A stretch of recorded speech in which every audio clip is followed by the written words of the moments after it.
With a flintlock blaster in one hand, capable of delivering precise shots with the power of 1,000 musket balls, and a lightsaber forged from the ancient Liberty crystals, Washington was the beacon of hope in the darkness that covered the 13 colonies. And then there was Benjamin Franklin, the Yoda of the Revolution. Wise, cunning, and always a few steps ahead, Franklin's mind was sharper than his lightsaber, which he personally modified to discharge bolts of lightning, perfect for frying any redcoat Sith foolish enough to cross his path. But the colonial Jedi were not without opposition. The redcoat Sith, led by the Dark Lord Cornwallis, had crossed the Atlantic, bringing with them the dark side of taxation without representation. Their red lightsabers blazed like the very flames of oppression, ready to extinguish the light of liberty forever. The battles were fierce, and the stakes higher than the price of tea in Boston Harbor. At Bunker Hill, the colonial Jedi held their ground, their flintlock blasters firing energy bolts that could punch through the toughest redcoat armor. With each pull of the trigger, a burst of light and smoke, a fusion of the old and the new. And who could forget Thomas Jefferson, the Jedi Knight who penned the Declaration of Independence with one hand while wielding his lightsaber with the other?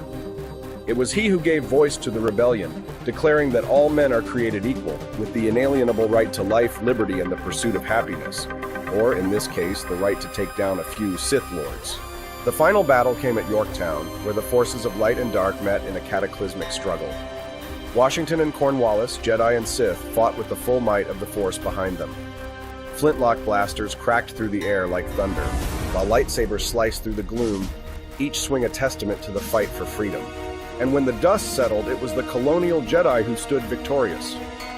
Cornwallis defeated, surrendered, and the force of liberty triumphed over tyranny. The Sith were driven back across the sea, and a new hope was born, a republic where the force of freedom would reign supreme. But the story does not end there. Knowing that the dark side could rise again, the Founding Fathers, in their final moments, channeled all their power, their wisdom, and their hope for the future into one single powerful crystal, a crystal of liberty.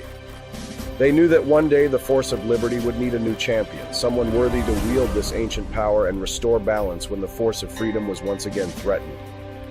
For generations, the crystal lay hidden, its power waiting for the right moment, the right person to awaken it. And then, one fateful day, it was discovered by a man named Austin Peterson, a libertarian, a modern-day freedom fighter who would fulfill the destiny set in motion centuries before. The crystal called to him, and with it, Austin took up the mantle of the colonial Jedi, determined to bring balance back to the force of liberty in the United States. Through his show, the Wake Up America show, Austin Peterson became the voice of resistance, the spark of rebellion against the creeping darkness of tyranny. With the power of the Founding Fathers' crystal, he fights not with lightsabers or blasters, but with the force of truth, reason, and unwavering dedication to the principles of liberty. So remember, young Padawan, the fight for freedom is never easy, but with courage, unity, and a little bit of force on your side, even the darkest Sith can be vanquished. May the force of freedom be with you, always. In a galaxy not so far away, but a couple of centuries ago, a great struggle unfolded. A time of turmoil, where the force of freedom clashed against the oppressive grip of tyranny. This is the story of the Founding Fathers, the brave Jedi of the colonies, who dared to defy the dark side of the Redcoat Sith. Master George Washington, leader of the colonial Jedi, was no ordinary soldier. With a flintlock blaster in one hand, capable of delivering precise shots with the power of 1,000 musket balls, and a lightsaber forged from the ancient Liberty crystals, Washington was the beacon of hope in the darkness that covered the 13 colonies. And then there was Benjamin Franklin, the Yoda of the Revolution. Wise, cunning, and always a few steps ahead, Franklin's mind was sharper than his lightsaber, which he personally modified to discharge bolts of lightning, perfect for frying any redcoat Sith foolish enough to cross his path. But the colonial Jedi were not without opposition. The redcoat Sith, led by the Dark Lord Cornwallis, had crossed the Atlantic, bringing with them the dark side of taxation without representation. Their red lightsabers blazed like the very flames of oppression.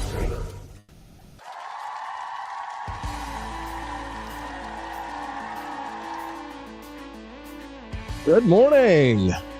Rise and freedom. I'm Austin Peterson. You're watching and listening to the Wake Up America show on the 4 Liberty Network. It's time to rise and freedom. We're glad to have you here, Camera 1, Camera 2, Camera 1, camera 2. Camera 1, camera 2, camera 3. Thank you to that generous donor. You know who you are. We appreciate it. Now we have in studio a cinematic camera, and now you can actually see the whole studio. Just wait until Steffi gets here on Friday. I can't wait.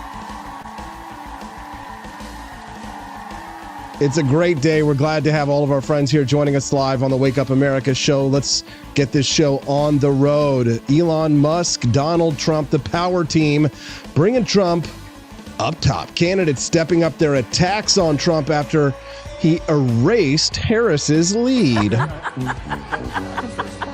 With 2 weeks to go, Vice President Harris is courting GOP-leaning voters in swing states. Have no idea how she's going to do that. While the former President Trump's off-script moments play to core supporters, writes the Wall Street Journal. Sometimes the Wall Street Journal sucks. Today is one of those days. Another article, Elon Musk is giving away $1 million a day in a bid to be the Secretary of Cost Cutting. How is he doing it? Is it legal? We are going to talk about that. And how can you get on the list to get $1 million MAGA bucks? Who wants $1 million? A small loan of $1 million. Glad to have all of our friends joining us live. Do not forget, click that like button here on the Wake Up America show. Today we have 1 billion clips per usual. I'm looking forward to speaking to John Miltimore for his Monday with Miltimore segment. Every Monday, John Miltimore from the American Institute for Economic Research is joining us in a bid to discuss the story of Elon Musk giving away $1 million a day in a bid to be the Secretary of Cost Cutting. Would love to see it. I'm so glad and thankful to have all of our friends who join us live 1 through 5. That's Monday through Friday. It's a 5-day-a-week live show, 7 to 9 a.m. Central Time. That's the Wake Up America show. Sometimes people listen to us later in the car on Spotify or on iTunes, and I just like to give a shout out to them every once in a while. Good morning, guys, or afternoon, or midnight, wherever you may be. We're glad and thankful to have you a part of our show as well. For those who are tuning in and listening this morning over on X or on YouTube or on Facebook or anywhere but Rumble, get over here. Join us over at rumble.com/AP for Liberty or on our locals page, because that's really where a locals Rumble forward community, because honestly, YouTube doesn't like us very much. X is fine. People like us over there and it's good and we get a lot of numbers, but I never get a chance to meet you guys over on X. Like, nobody knows where the comment section is and it's not as fun. The community is over at rumble.com/AP for Liberty. So I hope you'll come over and you'll join us there. I'm really excited to talk to our friends over on X, and it's much easier for us to have a conversation over at rumble.com/AP for Liberty. What's up, John Rail, Barney Styles, Sign of Jonah, Quantum Kitty. What's up, Kilsharian? I saw the donation you made last week. Thank you. Bucks Nasty, glad to have you here. Quest Fanning, per usual. We like seeing our buddy, our standby. Frickity and Sign of Jonah and Floby Tenderson. It's nice to see you guys. Trump makes fries.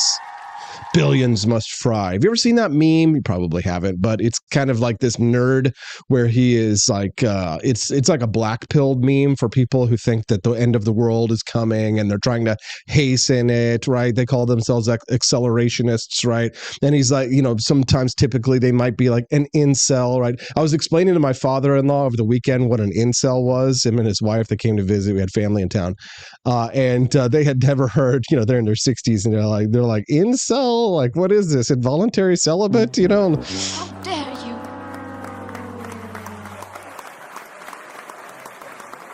Don and KC is now a monthly supporter. Thank you, brother. As I said to my father-in-law, I have always relied on the kindness of strangers. You know who you are. Donald Trump makes fries at a Pennsylvania McDonald's. I've now worked for 15 minutes more than Kamala. Oh, Trumpy. Trumpy baby. Trumpy booby. Take a listen. It's a big franchise. It's a great company, and they've been very, very nice. And if you listen look at really what's happening. Look at the crowd over there. Look how happy everybody is. They're happy because they want hope. They need hope. And that's what we're doing. That's what we're going to give much more than hope. What is Working the Fryer telling you about the people of Pennsylvania? Make it fact. What does Working the Fryer tell you about the people of Pennsylvania? Interesting question there from that reporter. Mr. President, you actually have worked at McDonald's now versus... Now I have worked at McDonald's. I've now worked for 15 minutes That's a very friendly reporter there. more than Kamala. Are you going to put this on your I resume? never worked here. Why would she lie about 15 minutes something more than like that? Kamala. Will it be put on your resume? I worked at McDonald's. Why would she lie about that? Why? Because she's lying, Kamala. That's why. I'll tell you what, it's a great franchise. It's a great... I got to give it to the man. Like Latrell said over in the chat, one of the best political stunts of modern times. We're glad to have Latrell L. Dubs, one of our big supporters over there on the Wake Up America show live stream. Grateful to have you here. As weird as it sounds, or crazy it sounds, says radio host Rich Zaioli, Donald Trump will protect the cheeseburger. What?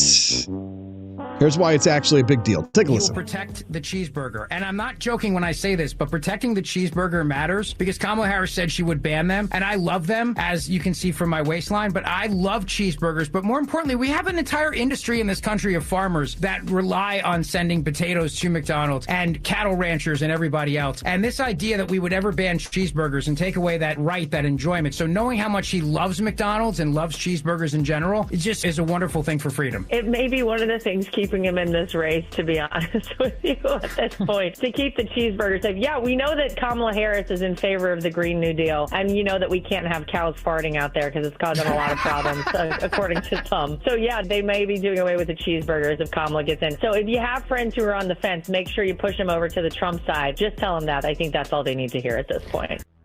I gotta say, that's a good point. Have you ever worked fast food or like a typical box store service job? When I was a young lad, the first few years of my teenage years, I spent working with my dad in his business, planting shrubs and trees. I did Brush Creek in downtown Kansas City, and I did H&R Block. And I would sometimes go down to the family farm and, rip vines off of trees with gloves and things like that, manual labor.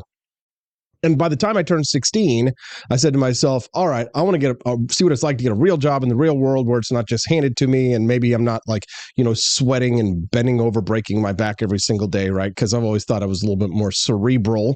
Nothing wrong with that type of work at all. It's, again, the backbone of our economy. But I wanted to try something that maybe was a little bit of a different challenge. And so I applied to work at Walmart.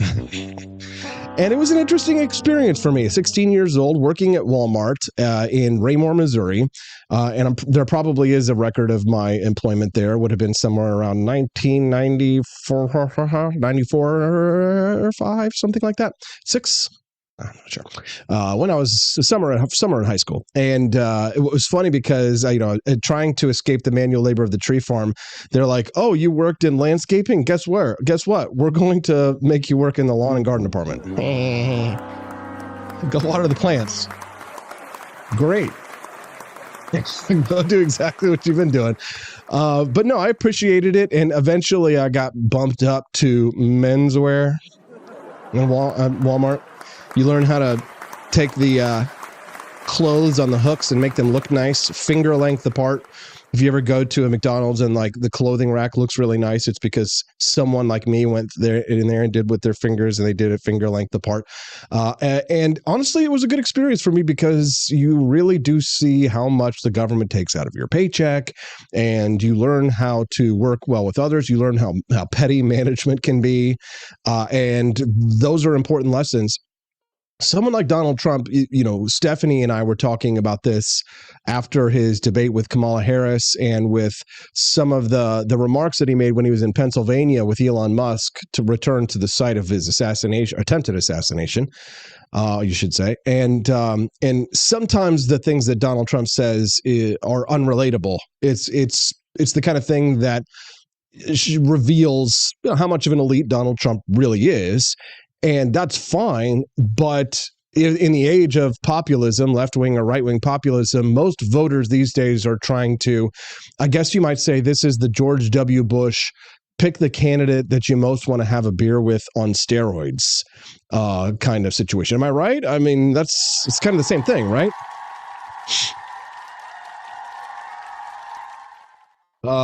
Would love to hear your thoughts and where you might have done some manual labor or maybe a retail job in like maybe a large franchise. Did you ever work at a fast food place? I'll tell you, I did do, I was a waiter for a couple of years, 2, maybe 3 years while I was in college as well. And I worked at the Bass Pro Shop in Springfield at the restaurant, Springfield, Missouri, the big one, the awesome one. I think that's the original one. And I worked at the Bass Pro Shops at the restaurant there. I also worked at a hotel restaurant for a little while, like the Marriott in Springfield, and then this little restaurant called Valentine's. And you learn a lot about human behavior there. You have to work for tips, and you have to be nice. You have to put up with people who treat you like crap, like garbage. And honestly, those are good lessons. And Donald Trump is not exactly going to get that experience, right? He worked at, it was a stunt. It was a cool stunt, a fun stunt. The left is attacking Donald Trump, saying he didn't really work at the McDonald's. Oh, are you serious? Donald Trump didn't work at McDonald's? No. No, I feel so used. So used and abused. He doesn't actually work at McDonald's. No, it's a point. It's a stump, but it's a point. You're trying to make a point here. I get it. Quantum Kitty, she said she loved working as a barista. She says they had to stop because they wouldn't let her sit. Yeah, I know what that's like. SeaWorld Girl, is this your first time on the show? What's up, SeaWorld Girl? Says she worked at DQ for a while. It was kind of great. Hell yeah, it was great. They got amazing cheeseburgers. My sweetheart Steffi, she loves the chicken fingers over there. She's kind of a chicken fingers connoisseur. And she says that the chicken fingers at DQ are the best primo. So whenever I need to help her slake her lust for the chicken fingers, the chicken tenders, we go to DQ and I get the honey mustard sauce there. It's quite delicious. At McDonald's Nuggies, it's the sweet and sour sauce. What about you? Send me a text, 573-319-1586. That's 5. Hey, I thought we were going to make America healthy again. Excuse me? Robert F. Kennedy Jr. is like, no. I thought we were going to make America healthy again. If you're enjoying the show this morning, don't forget, click like, subscribe, subscribe. SeaWorld Girl says she pops in here and there in the mornings, but I mostly listen via podcast afterwards. Well, thank you for that feedback, SeaWorld Girl. Legalese says, dude, you need to try the McDonald's fries with the sweet and sour. It's the most amazing combo ever. Bro, you think these kids today, man. I don't know what's wrong with you young people. You think you just fell out of a coconut tree? You think I just didn't dip my fries in that? You exist in the context. I exist in the context of the sweet and sour sauce in the French fries.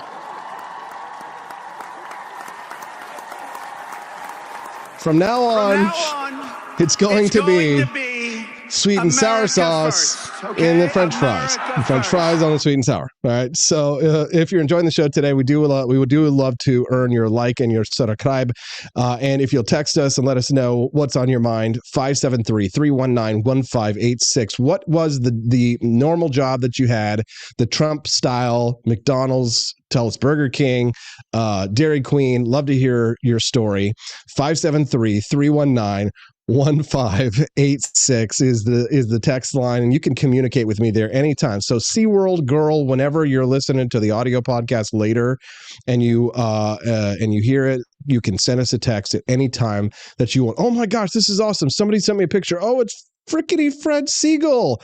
Dude, Fred, that's awesome. Send me pictures of your Dolly Madison American flag sneakers you and your daughter are wearing, and your Comrade Kamala zombie shirt, and the Make America Great Again dark MAGA hat. Dude, you're freaking amazing, dude. I'm gonna have to pull these pictures up, show them to you. I'll do it after a break. That's amazing. He got all his merch. They say he went to Jared's. He went to forlibertyshop.com. he went to forlibertyshop.com. If you really want to tempt a lover this fall, head to forlibertyshop.com. Help to unlock the bonus content this morning. Do you know that we unlock bonus content every single day since we started this program about 4 months ago? I started producing mini documentaries, and you can see the mini documentary if by the end of the show today, we have raised at least $60 either in Rumble Rants. John Rail became a $5 a month subscriber over here on Rumble, and therefore he shall be in the pantheon and shall sit at my right side in heaven, like Jesus. Or I'll sit at Jesus' right side, and John will sit at my right side. Or we'll figure that order out after we're dead. That $5 counts towards the $60 total, and all of the purchases made at forlibertyshop.com, speaking of Tempt a Lover, are available. They unlock the bonus content. I've produced a bunch of new merchandise products this weekend. If you're a big fan of Culturama, I know Cecilia is going to flip when she sees the new products that I put in the Culturama collection. We have a new moisturizer, Galactic Girl, space moisturizer. I forget the name of it. And we've also got a Daniela Space Girl body pillow, which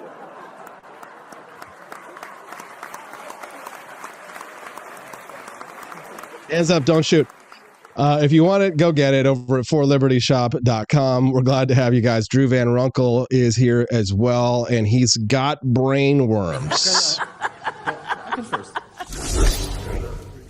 And I've always wanted to work at McDonald's. I never did. I'm running against somebody that said she did, but it turned out to be a totally phony story. So, President Trump! Well, that's a good-looking group. Hello, everybody.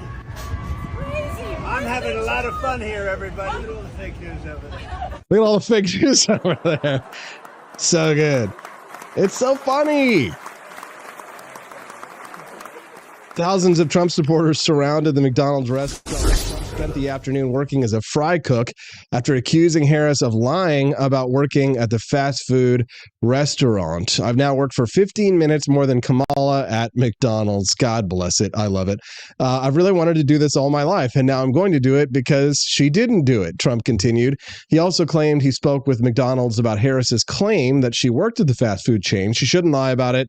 McDonald's confirmed 4 times that she'd never worked here. But let's not talk about that. It's an amazing business. It's an amazing country, and we're going to make America greater than ever before. I love it. John Knox, you read my mind over in the chat. He says he actually looks the part working at McDonald's. I thought the same thing. I thought he kind of looked like a warm, fuzzy manager. I feel like if Donald Trump were to take over a McDonald's franchise, I think he would whip that thing up into shape. I think they would probably one of the better franchises. Not that everything Donald Trump touches has turned to gold, but I think if it was him working making French fries, then yes, they would turn gold.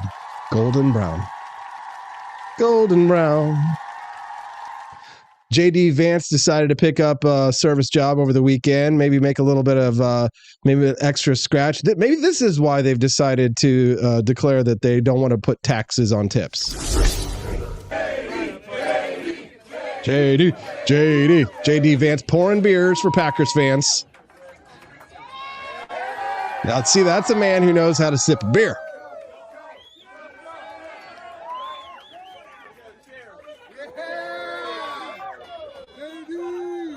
There you go, JD Vance, serving up beers to Packer fans. Is this picture iconic or what? I mean, how can you just not be a Trump fan at this point?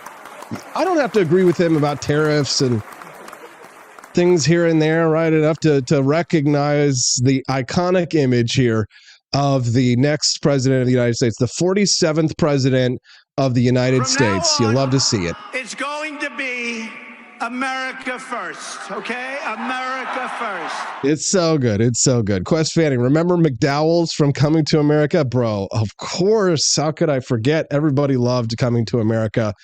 If you haven't seen it, something's wrong with you. But President Trump took a jab at Joe Scarborough in an interview over the weekend on Fox News. Let me ask you about Joe Scarborough, because on Bill Maher's show, he said his people, meaning your people, have said they're going to arrest my producers. Oh, nobody said that. Look, Joe's a sick puppy. I know him well. I used him beautifully. I dropped him because I thought he was very unethical, actually. But I dropped him. But I used him for 2016, and I do it from my apartment. I wouldn't even have to go in. I'd do phone calls, and I did them almost sometimes on a daily basis. Why do you say nothing? And then everyone's because I watch him and what he says about me. What he says is so bad. And you have to understand. Now, I was friendly with him and with Mika, but at a certain point, and it doesn't matter why, but I didn't want to do it anymore with them. And they're not too happy about it. No, but he says a lot of things like that I think they're unethical. But Joe's a sick puppy. Funny.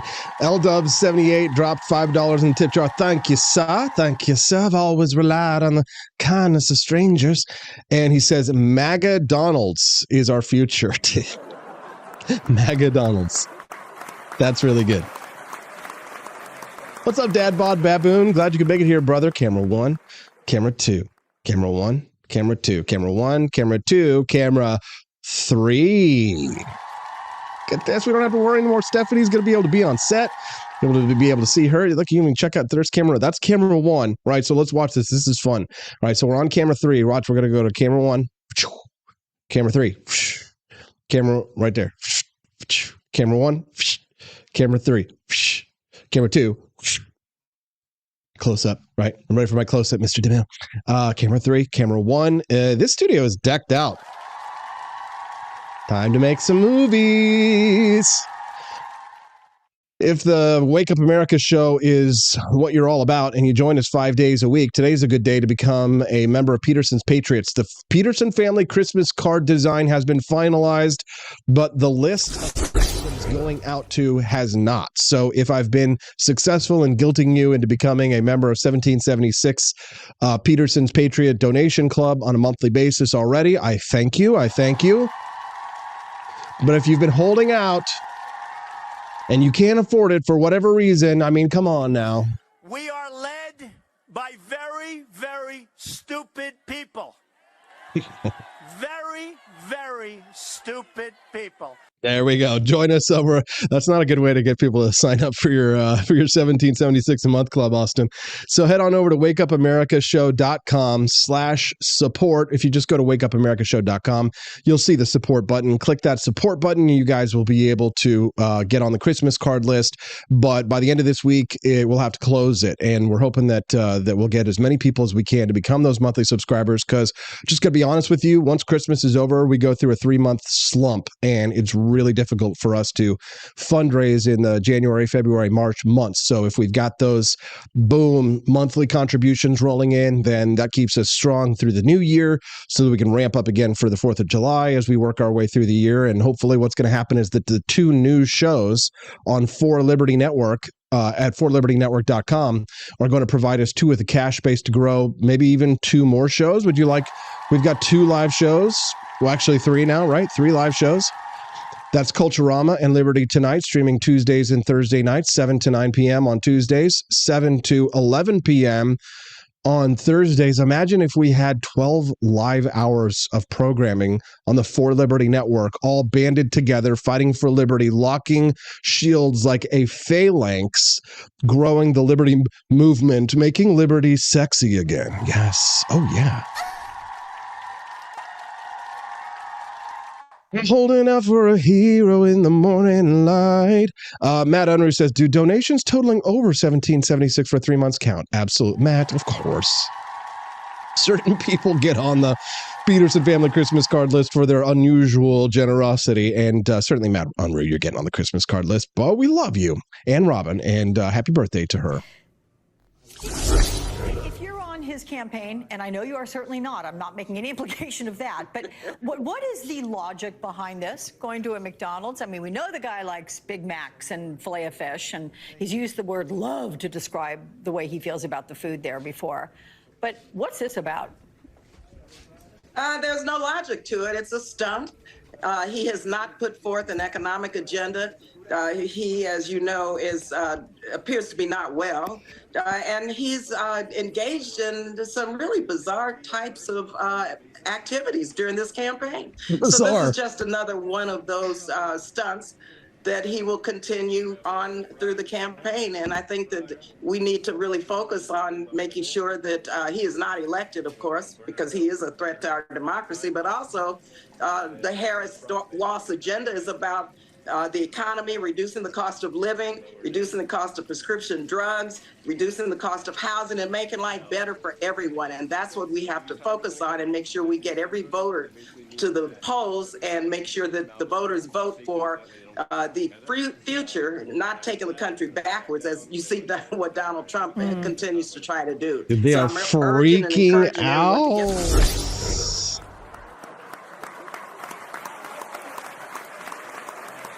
In the Biden-Harris economy, even billionaires like Donald Trump have to get a second job. Oh, good one. Dad Bod Baboon says they keep glossing over the fact that the only reason he did this is because their hooer once again lied to her sheep.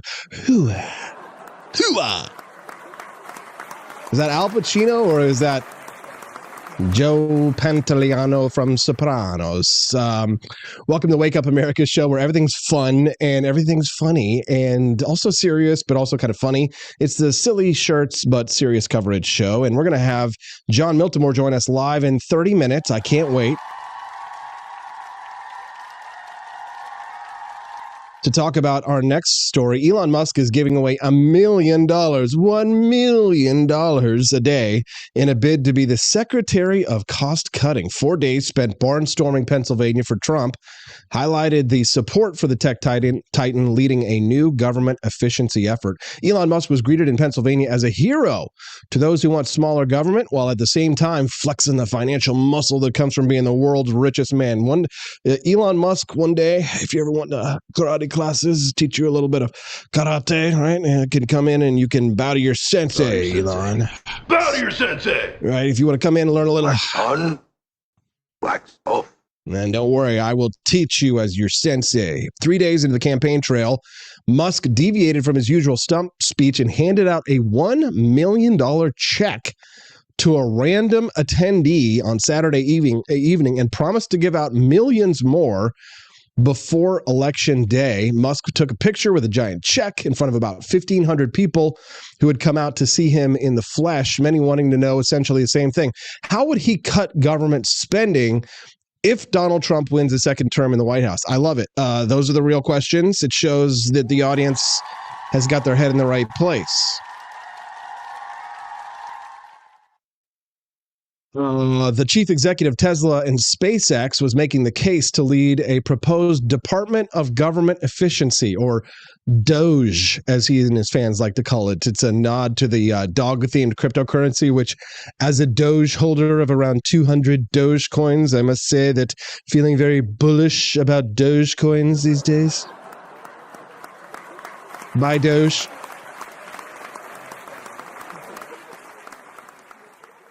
Shortly after Musk handed out the first check on Saturday night, a woman stood up to ask one of many questions of attendees to the tech titan. He spoke for 2 hours, and she says, "What are your strategies and priorities to curb government spending?" she asked.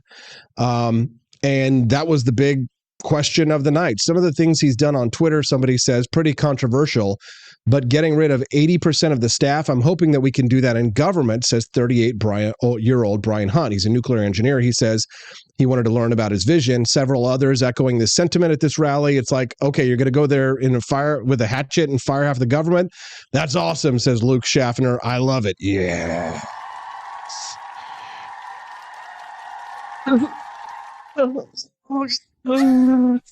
May the odds ever be in your favor.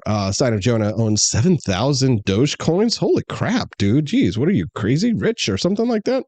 Donate Doge to AP for Liberty. Let's see what we got here. Oh, I think I had some of the clips of Elon Musk speaking at the rally. Oh, this is a good one. Yeah, here we go. If we have a great president like Donald Trump, who's willing to make major changes, and it's difficult because the system will fight you. You know, the system is not going to be like, oh yeah, no, totally, we're totally happy being smaller. that will not be like the sort of antibody reaction of the system will be quite severe. You know, I don't think it's going to be. They're not going to, you know, like it, basically. But you have to have that mandate from the president. And we need a real president, not a puppet, you know?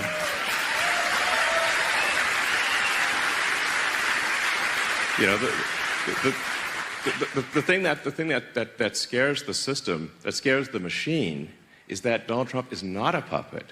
He's a real person, you know? And he's not beholden to anyone. And that's why you see sort of, you know, that they're trying to kill him. Jeez, that's good stuff, man. Elon, big brain. He also had this to say about our education system. It's okay to go through an identity crisis. Everyone does. But I think what I see in schools is that they tend to send kids down paths that they wouldn't actually go down, because they're being pushed down that way by the teachers, you know, and by the propaganda that's pushed in the schools. Damn, dude. Yes. His power is over 9,000. Meanwhile, the Democrats had an economic message that they would send from the biggest brain that they have, Lizzo. I'm so proud to be from this city. You know, they say if Kamala wins, then the whole country will be like Detroit. Okay? Proud like Detroit.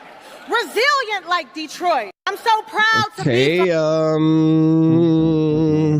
have to be careful about this one, because my baby, she's from the Detroit area. If Kamala wins, the USA will be like Detroit. Now, yesterday I played this clip for my baby, Steffi, and she's from Michigan, a suburb outside of Detroit. So I said, Steffi, when you hear something like that, what is it that you think immediately, right? And of course, it'd be like if somebody asked me, you know, we're going to be like Kansas City. It'd be like, we're going to make America like Kansas City again. I'd be like, yeah.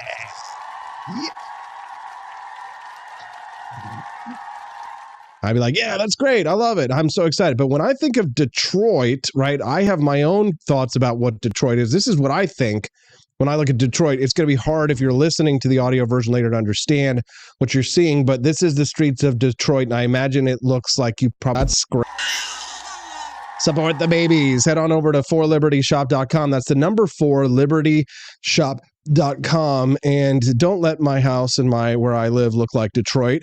If you're a fan of 4 Liberty Network's passion projects of 3 streaming live shows and to grow more, then I think you'll really appreciate the merch collections for our new shows, the new 4 Liberty Network's Culturama collection. There appears to be a little bit of misunderstanding of these pillows, because people think, oh, that pillow right there, it's a pillow that's black, and the outside of the pillow right there is black, and it's just the logo on it. No, this is a custom pillow in the shape of the atomic symbol. So you can see for the Culturama logo, it's actually cut out in the shape of the atomic symbol. And just for kicks and gigs, I decided this weekend to make another pillow, the Out of This World Daniela Space Girl pillow, which I don't know why anyone would want a large pillow to cuddle up with Daniela at night, but perhaps someone might. And because she's a girl and girls like things like moisturizer, I found a really high quality moisturizer, Galactic Glow Moisturizer, at 4libertyshop.com. Give it a try. That price includes the shipping. Don't forget, maybe buy a couple. And the Galactic Glow Moisturizer, prepare to launch your skincare routine into the future with this space-age solution for radiant, hydrated skin. Straight from the Culturama universe, this moisturizer is your ultimate beauty companion for a complexion that's as smooth as the stars and bright as a supernova. The Culturama collection. And don't forget Liberty Tonight over at 4libertyshop.com. I'm going to take a quick little break. When we get back, we're going to, I've got more Elon Musk clips. We're going to talk about Detroit. John Miltimore is joining us live. Don't miss it. He's going to be here at 8 o'clock. We got to unlock the bonus content, so head on over to 4libertyshop.com, guys. Get your shopping on. Holiday season, it's coming up. It's time to go ahead and get these orders in. That'll unlock the bonus content. We'll be right back on the Wake Up America show on the 4 Liberty.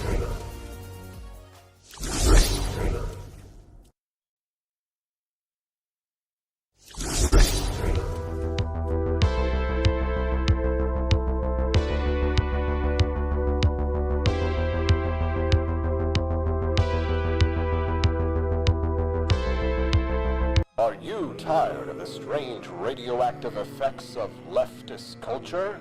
Do you ever wonder what happened to good old-fashioned American values? Well, fear no more, because there's a new force fighting back against the cultural rot of today.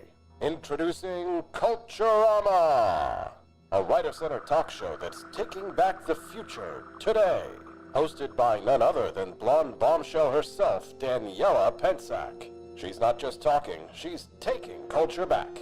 With sharp takes, brilliant guests, and a few surprises along the way. Tune in to the live video podcast twice a week, because the future doesn't have to be weird. It can be Culturama.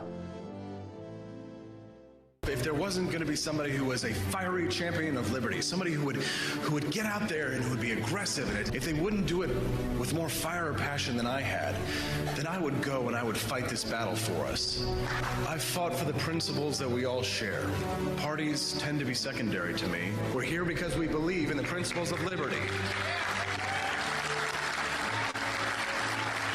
I am not a perfect messenger, but I think I'm a damn good one.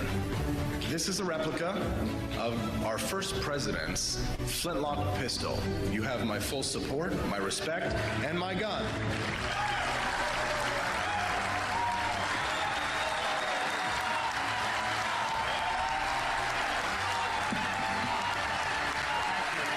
I think that at the heart of my philosophy is much more libertarianism than well, that's the fashionable word these days, I guess. A conservative is no longer just that. He's a libertarian and always has been.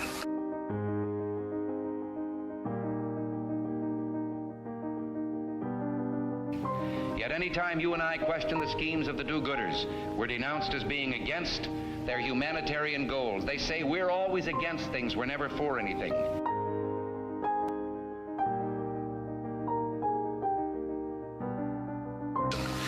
What is fascism? Fascism is private ownership, private enterprise, but total government control and regulation.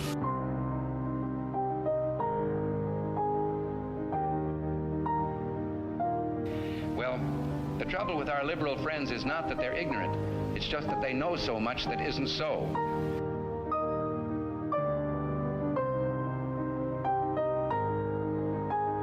If we lose freedom here, there's no place to escape to. This is the last stand on earth.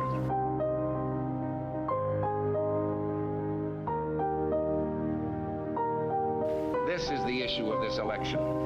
Whether we believe in our capacity for self-government or whether we abandon the American Revolution and confess that a little intellectual elite in a far distant capital can plan our lives for us better than we can plan them ourselves.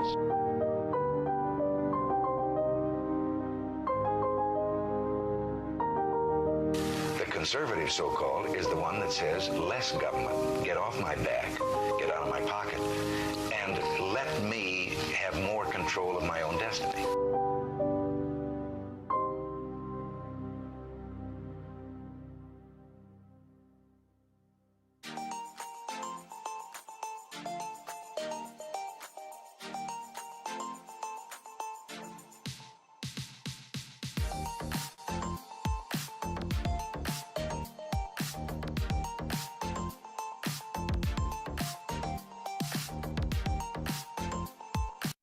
Do you hate the deep state? Do you reject the Antichrist in all his ways? Do you believe that aliens controlled LBJ to assassinate John F. Kennedy? Did you know that the shot can put chemicals in you that will make you more sensitive to 5G? Do you love America? Do you want more freedom? Do you like smoking hot red-headed libertarians? Then the AP for Liberty shop is for you! Check out all the awesome new merch and have a happy new year! Fight the deep state, reject the Antichrist. Visit AP for Liberty shop and get your patriotic merchandise now, or the deep state wins.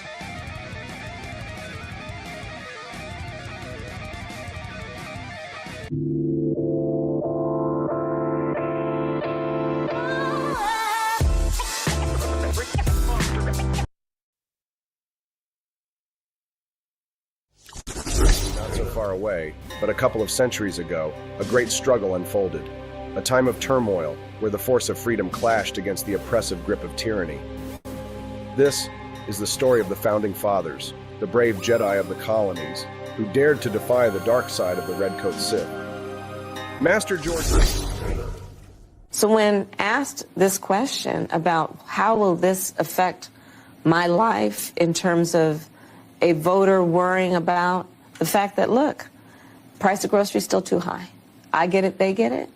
And what are we doing to help them actually get through life in a way that they're not just getting by, but getting ahead? We have to have specific policies that do that. And that is what I offer under what I call an opportunity economy approach. So when... If that's true, what are you doing there? You're the vice president. Good morning. Rise and freedom. I'm Austin Peterson. You're watching and listening to the Wake Up America show on the 4 Liberty Network. Hallelujah. We love to get up. We love to get up. We love to get up in the morning. Dad used to wake me up nice and early with the reveille, just like he did back in those days in the army. He'd come in. If you want a terrible alarm, it'd be my dad coming in, waking you up. Can you imagine if I started the show like that? Reveille. He's doing reveille. He's doing something. He's a boogie woogie bugle boy from Company B. I'm glad and thankful to have you here. We have so many fun friends that are part of our community here on the Wake Up America show. I hope you guys appreciate the majesty that is Frickety Fred Siegel. There he is with his lovely daughter. He's got his Comrade Kamala shirt on, or the zombie Kamala, that he got from 4libertyshop.com. And look at his beautiful dark MAGA hat. Can I actually show it on the screen, or is that going to be a problem here? Hold on. How do I get it? Format that stinking thing here. Hold on. Let's see if I can do is size it down. That's not helping me. Okay, well, he's wearing the Make America Great Again dark MAGA hat that we have at 4libertyshop.com. Thank you. I have to close that screen so they won't see your phone number, Frickety. I'm trying to be careful, not dox you. And then what you can see are Dolly Madison 1776 flag sneakers. Check it out, Frickety and his daughter. Isn't that cute? So he got the black ones and she got the white ones over at 4libertyshop.com. These are exclusive to our store. Nobody else has these. Stephanie designed them. Thank you, Fred Frickety, for supporting our shop and for supporting our cause to fight for economic freedom and personal liberty. At 4libertyshop.com. The left is freaking out. Donald Trump has closed the gap. Kamala Harris no longer in the lead, at least according to Meet the Press. Take a listen. Steve, boy, this is a big one. Yeah, I mean, Kristen, the numbers say it. It is a tie game here weeks before the election, and it's that shift. Our last poll taken in the wake of that September debate, Harris had opened up that advantage over Trump. Gone in our new poll. What goes into that? What's behind that? I think this one is revealing. This is the basic perception voters have of these candidates. Is it positive? Is it negative? Now, these are not great numbers for either one. Trump 43 positive, 51 negative. He's 8 points underwater, you might say. But look at Harris. Exact same positive score and that negative number almost in the exact same place. And this is it. The last time we polled this question after that debate, Harris had really made up ground in this area. Look, she had a positive rating, 48 to 45. So that advantage has all in the last few weeks in our poll washed away for her. Then there's some issues, some characteristics here. These are advantages in red here that you see for Trump now versus September. On the immigration and the border, we asked voters who would be better on this. In September, Trump had a big advantage. It's gotten bigger. On inflation and the cost of living, Trump's advantage now hits double digits. And on the question of who represents change, Harris had the advantage in September. She still does, but lower. They're freaking out, man. You are freaking out, man. The live chat is blowing up this morning. I love to see it. Good morning, everybody. I'm Austin Peterson. Somebody asked how they can send me photographs like that, like Frickety did from his merch purchases at 4libertyshop.com. Wow, we are almost 1,000 people bigger than the number 2 over at x.com this morning. You can text us at 573-319 1586. We are live at rumble.com/AP4Liberty and at twitter.com or x.com/AP4Liberty. We are the For Liberty Network. Angelo Pacheco's laughing this morning, says billions must fry, bro. Yes. Yes, bro. Billions must fry. It's the meme. It's the meme. I did the meme. Those who know, know. And if you don't know, now you know. 1,700 people joining us live over on x.com. What's up, Elon fans?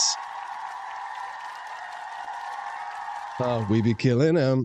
We be killing them. Yes, it's exciting to see the direction that our country is moving. If the polls are correct and we hit 88 miles an hour, you're going to see some serious shit.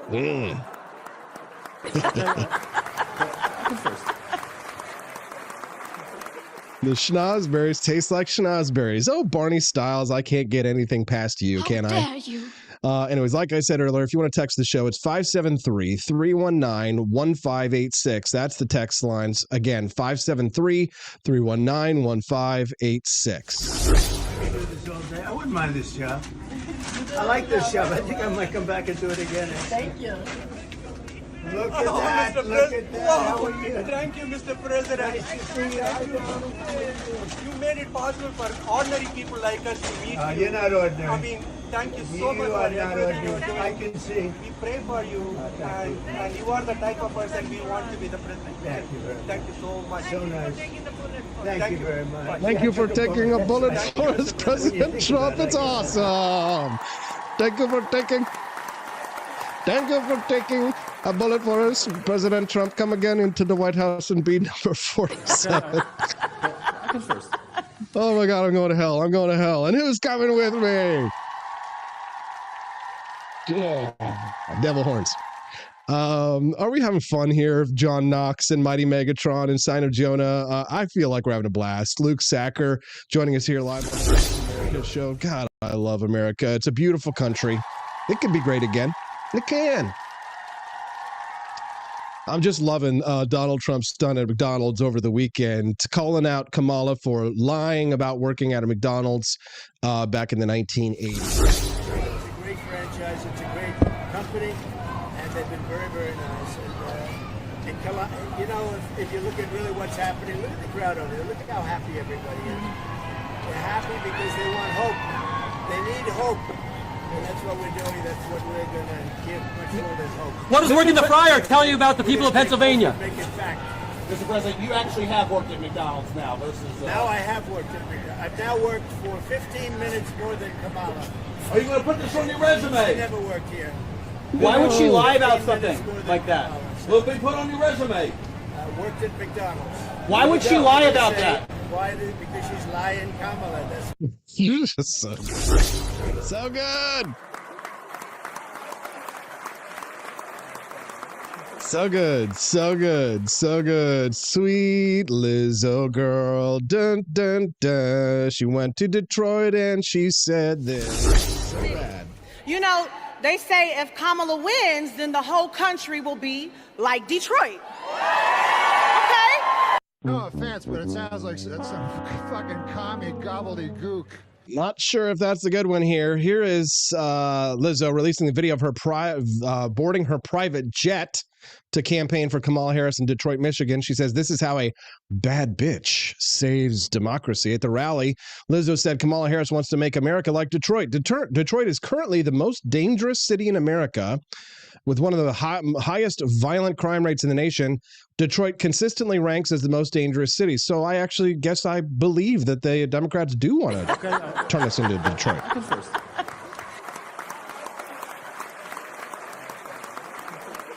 In completely unrelated news, only 5% of Detroit 8th graders read at proficient level. I'm not loving it. But Democrats say everything's fine. My point is that a lot of people look at how much money we've spent on this conflict, and they're asking themselves, my roads are crumbling, my schools suck, we just had major disasters across the country, FEMA doesn't have enough money allocated. By the way, I don't live in that country. For a lot of I people. don't live in that country, by the way. America's not that horrible. Brian, if you get out of New York and talk to regular people... I don't live in New York. No, I live in a normal city, in a normal town. My roads are not... I love New York, but my roads are not crumbling. My schools don't suck. I just get tired of the anti-America Maybe you're fortunate enough to put your kids in darn good schools, but there are a lot... No, let me finish here. Public schools there are in a lot of people in this country who aren't wealthy, who don't live in great cities, who do have to send their kids to terrible schools. That is a fact because of their zip codes. And to sit here arrogantly and say, well, my kids go to great schools. I live in a great neighborhood. That's your experience. The roads are crumbling. Most people in this country. I mean, come on. People like Brian Stelter, they don't live in these communities. They don't live in downtown Detroit. There's my Detroit mama this morning. Hey, sexy Steffi. Nice to see you, my love. Glad to see you here in the chat this morning. We're talking a little bit about Detroit, and I was telling the audience about the question I asked you yesterday about Detroit. Would you like the rest of the country to be like Detroit? As a Michigander, Stephanie, tell me on the palm where Detroit hurt you. Is it right around here? Is it Detroit right around here? Did it hurt you right here? Or over here? Where on the mitt did Detroit hit you? Tell me about Detroit, Stephanie, and tell me some good things about Detroit, because, I have to be fair to Detroit, because as a diplomat and as someone who loves my wife, and she's from Detroit, I cannot, in good conscience, just run down Detroit, even if Detroit itself is, kind of run down. It's kind of run down. I'm so proud to be from this city. They say if Kamala wins, then the whole country will be like Detroit. Okay? Proud like Detroit. Resilient like Detroit. I'm so proud to be from this city. Not quite sure that one here. John Miltimore joining us live in less than 5. We're going to talk to him about the Elon Musk stunt, giving away $1 million a day. How does that work? Is that legal? We'll talk about Donald Trump as the threat to democracy and his McDonald's French fry job billions must fry when we return on the Wake Up America show on the 4 Liberty Network.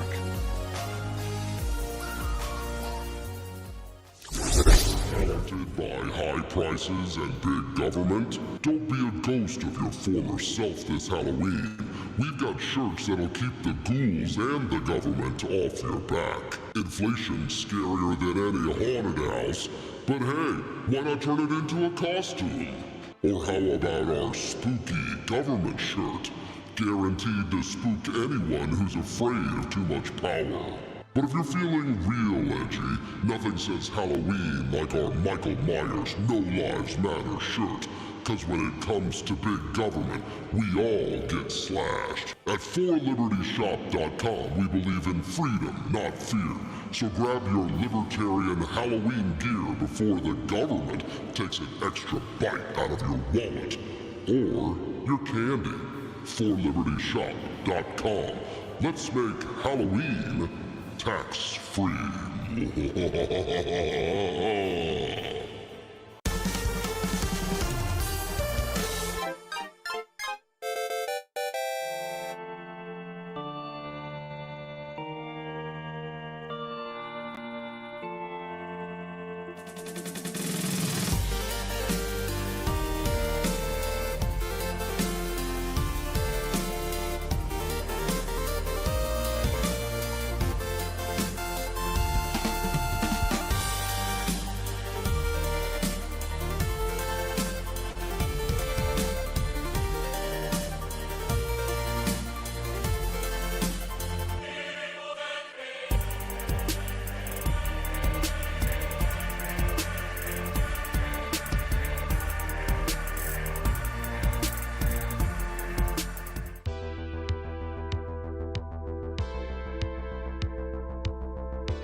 Hello, this is Barack Obama, and let me tell you why Austin Peterson stinks, and you should never pay attention to anything that he has to say. First of all, he's a libertarian, and we all know libertarians are idiots. They don't realize how important government is to everything that we do. I recently became aware that Austin has opened up a libertarian shop at apeforlibertyshop.com. Now, I'm asking you as a personal favor to me that you never ever visit apforlibertyshop.com. With all of the great Liberty merchandise there, the last thing that we need to do is to get people spreading this message around the country, because then they might start thinking that they don't need government. And that's the last thing that good Democrats like us want. So if you love democracy, like me, and hate freedom, then don't visit AP for Liberty Shop. Like I said, whatever you do, do not visit apforlibertyshop.com. I'm Barack Obama, and I approve this message.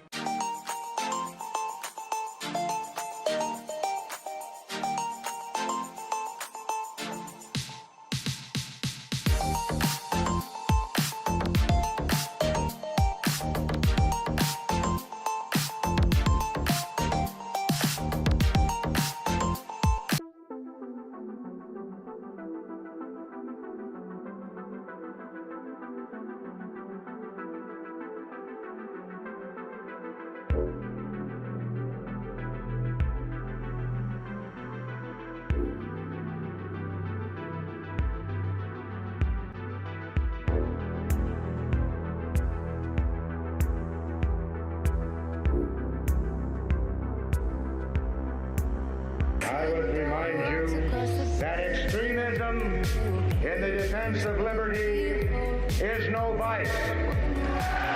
It is better to settle these matters in the courts than on the streets, and new laws are needed at every level. But law alone cannot make men see right.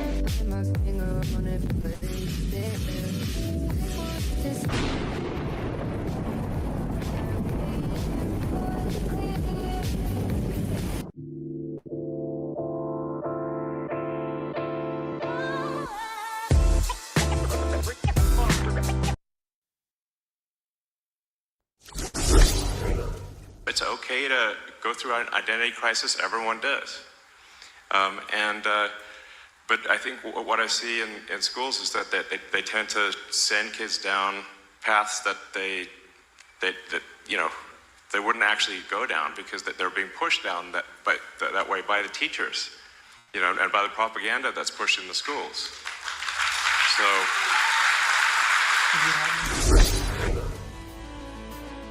Good morning. God, you love to hear it. Nice to hear first thing in the morning things like that from someone who might be helping to make our government more efficient. Elon Musk, in a speech over the weekend in support of Donald Trump's candidacy, took aim at the education system that laid the blame for many of society's problems on our federal Department of Education. Donald Trump says he wants to abolish the Department of Education. Good God, man. I couldn't vote any harder. I couldn't vote any more than if I died and voted twice for a Democrat. Yes. Hey, the Wake Up America show is brought to you in part by viewers and listeners like you. We've raised $20 towards the $60 goal to unlock today's bonus content. I'm kind of nervous. You think we're going to make it? You think we're going to hit the $60 total today? I would hate for today to be the first day that we don't do it, because we've got shows to produce. The Wake Up America shows for Liberty Network has 2 new shows which launched last week. New podcasts, live streaming shows, and we're excited and glad to be able to grow our offerings to you. If you don't like me, you can watch Daniela. If you don't like Daniela, you can watch Liberty Tonight. A little something for everybody. Fun for everyone. On Mondays here on the Wake Up America show, it's a special segment with someone who's got an eye for economic thinking. He works for the American Institute of Economic Research. His name is John Miltimore, and on Mondays, we like to hang out and call it Mondays with Miltimore. He is live right now. Good morning, John. Hey, good morning, AP. Good to be with you. Good to be with you, too. A couple of big stories, 2 or 3 big stories over the weekend. We can get to the McDonald's French fry story maybe a little bit later. Lizzo says that she wants the rest of the country to rip on Detroit. Now, keeping in mind that my wife is from a suburb of Detroit, just like I'm from a suburb of Kansas City. If people were talking smack about Kansas City, I'd get a little up on them. But I'm not sure if I want the rest of the country to look like Detroit. But when somebody says that they're campaigning for Kamala and that they want the rest of the country, let's make America like Detroit, I kind of feel like it's more of a threat than anything else. You know what I'm saying? Are you threatening me? Are you threatening me? Is that a threat, John? I don't think it's a threat as much. I think it's a tone-deaf moment. Like, that's something, people on my campaign, if I'm running for president, I'd be like, ugh, like, you're trying to help me here, I've never been to Detroit. I know people that live in Detroit. I think they would tell you making America like Detroit is probably not a message you want to sell or where we want to go. And so, yeah, I think Lizzo probably, foot in mouth. Foot in mouth. Yes, I completely agree. Now, the big story that I wanted to talk to you about is this $1 million prize giveaway that Elon Musk is engaging in, which I think is, obviously a political stunt. But I don't know. Are you excited about the possibility of Elon Musk heading a government efficiency campaign? They're talking about slashing 80% of the federal government. Does that send a thrill up your libertarian leg, John? Oh, of course it does. I read that Wall Street Journal story, and I'm pumped about it. Now, here's what I have two sides in my brain. Are you going to throw cold water all over this, John? Nope. One side is very, very excited about it. The other side said, okay, we're in October, 2-3 weeks before an election. This is what people do. They promise everything, right? Wow. Now, normally when they promise, what they're promising to do is like all kinds of, like Harris did and Trump did, I think, as well. Like, oh, we're going to be a $20,000, loan that you don't have to pay back for, well, first it was for African Americans, then it's for all Americans. They promised the kitchen sink. So now Elon is promising something different. But here's what I am excited about. He did this at Twitter. Guess what? Twitter, X, whatever you want to call it, 80% of the workforce was reduced, and it still works fine. It works great. I think he can do that to government. And I actually believe they would like to, for two reasons. For one, I think Republicans have finally realized, big government isn't just bad for the country. I think they realize big government's bad for them, right? Like this, the administrative state is clearly very hostile to Republicans. And I think it's good politics now, they realize, to begin to try to reduce it versus just give lip service to it.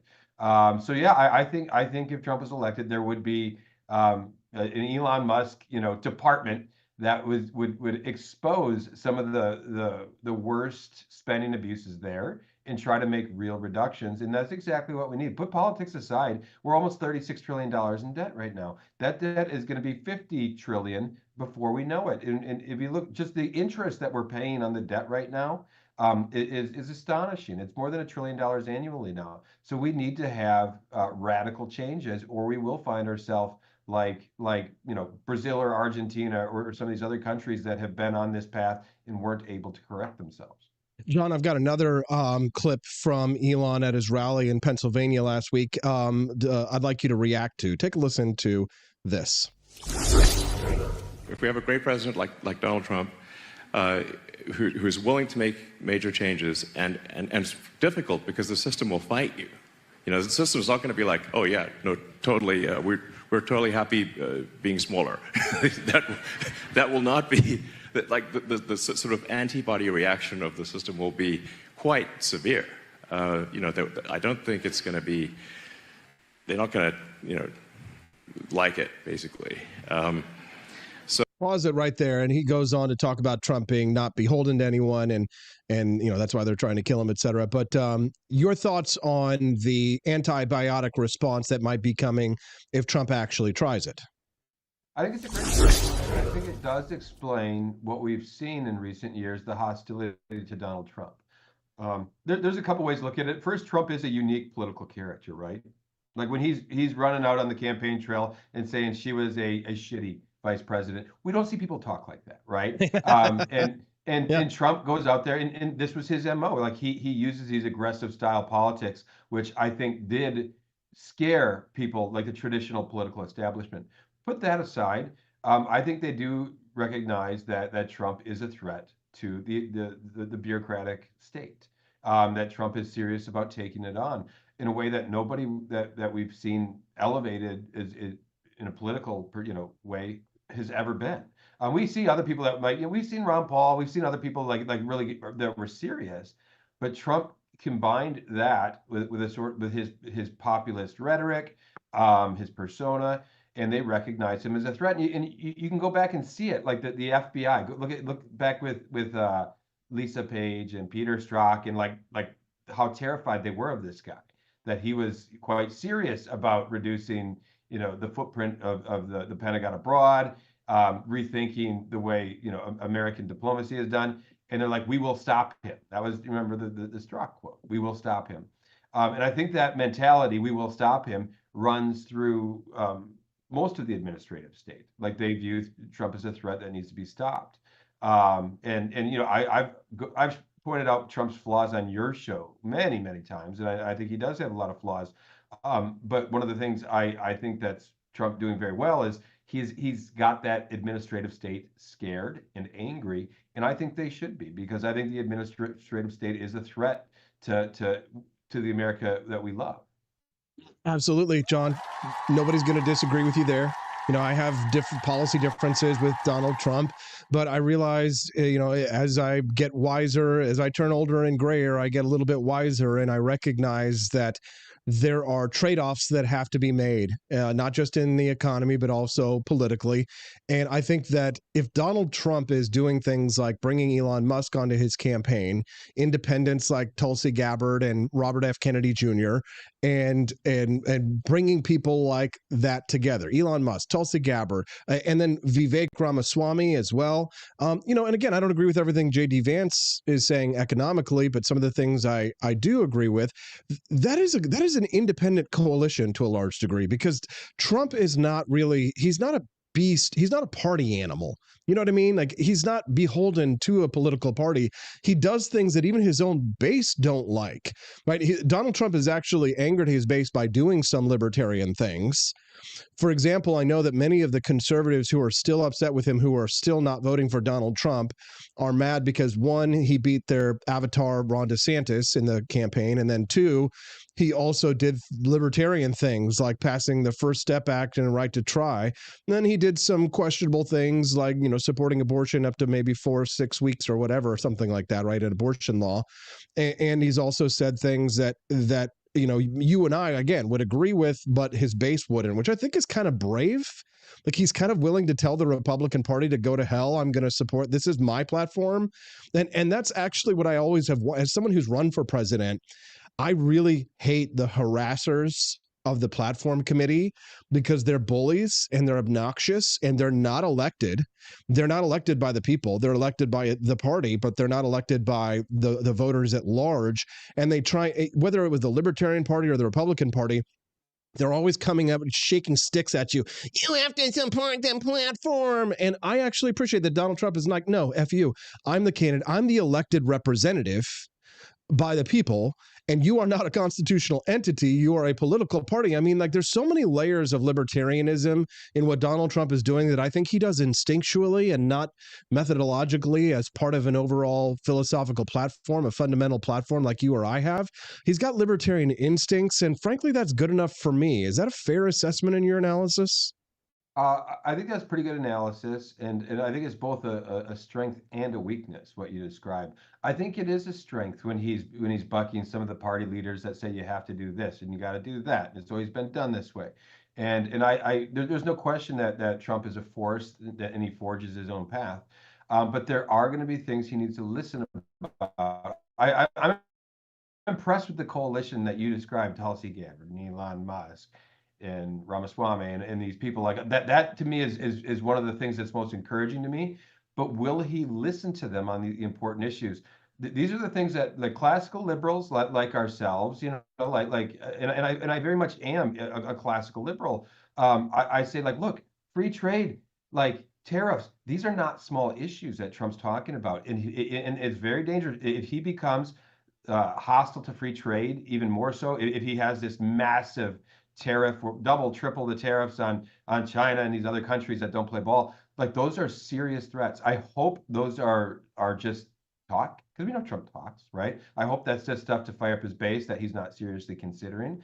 Because if he is, we could look back and say, gosh, Kamala Harris wouldn't have been so bad, because she looks like she, she's just trying to figure out who she is. No. If we go down this path of all the if we turn anti-trade And if we embrace tariffs as a solution, there's gonna be hell The to guy pay. has said that he wants to get rid of the income tax and replace the income tax with tariffs, which is more constitutional and I think would be superior, despite the fact that I agree with you on tariffs.